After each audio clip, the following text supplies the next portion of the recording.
नमस्कार, मैं हूं आपके साथ आंचल तिवारी। आप देख रहे हैं इस वक्त हो गया है खबरों की खबर का। महाराष्ट्र और कर्नाटक के बीच चल रहा है एक दशक पुराना सीमा विवाद ने एक बार फिर तूल पकड़ लिया है। महाराष्ट्र के मुख्यमंत्री उद्धव ठाकरे ने एक कार्यक्रम में कहा है कि जब तक दोनों राज्यों के बीच सीमा विवाद का निपटारा नहीं हो जाता तब तक विवादित हिस्से को केंद्र शासित प्रदेश बना दिया जाना चाहिए।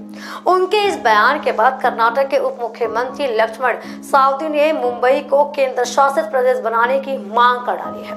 हालांकि यह पहली बार नहीं है जब ठाकरे के बयानों की वजह से दोनों राज्यों के बीच जुबानी जंग शुरू हुई है। महाराष्ट्र भाषाई आधार पर कर्नाटक के कुछ हिस्सों बेलगावी, करवर और निपानी को अपने राज्य में शामिल करने की लगातार मांग कर रहा है। राज्य का कहना है कि इन इलाकों में मराठी बोलने वालों की जो संख्या है वो सबसे ज्यादा है। वहीं कर्नाटक का कहना है कि बेलगावी राज्य का अभिन्न हिस्सा है, जिसने बेंगलुरु में राज्य सचिवालय स्वर्ण विधान सौधा का निर्माण किया है। यहाँ साल में एक बार विधान सत्र आयोजित किया जाता है। राज्य के मुख्यमंत्री बीएस येदियुरप्पा भी कह चुके हैं कि महाजन कमीशन की रिपोर्ट को अंतिम माना जाएगा। अब बात करते हैं कि आखिरकार पूरा विवाद क्या है। बेलगाम को लेकर कर्नाटक और महाराष्ट्र में विवाद चल रहा है। ये शहर कर्नाटक में है, लेकिन महाराष्ट्र लंबे समय से इस पर अपना दावा ठोक रहा है। महाराष्ट्र बेलगाम, करवार और निपनी सहित कर्नाटक के कई हिस्सों पर दावा करता रहा है। उसका कहना है कि इन इलाकों में अधिकतर आबादी मराठी भाषी है।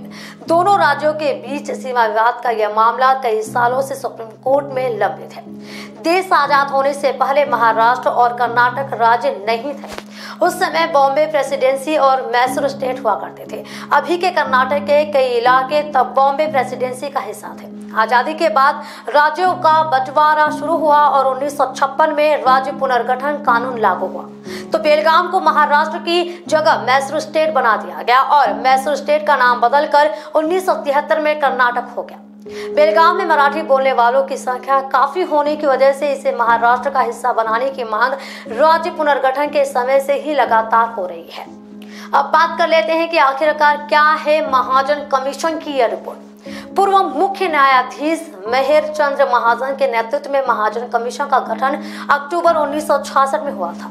तब की बॉम्बे सरकार ने सितंबर 1957 में केंद्र के सामने प्रदर्शन किया था, जिसके बाद मामले को सुलझाने के लिए इस कमीशन का गठन हुआ था। अगस्त 1947 में कमीशन ने 284 गांवों को महाराष्ट्र में ट्रांसफर करने और बेलगाम और 247 गांवों के कर्नाटक में रहने की सिफारिश की।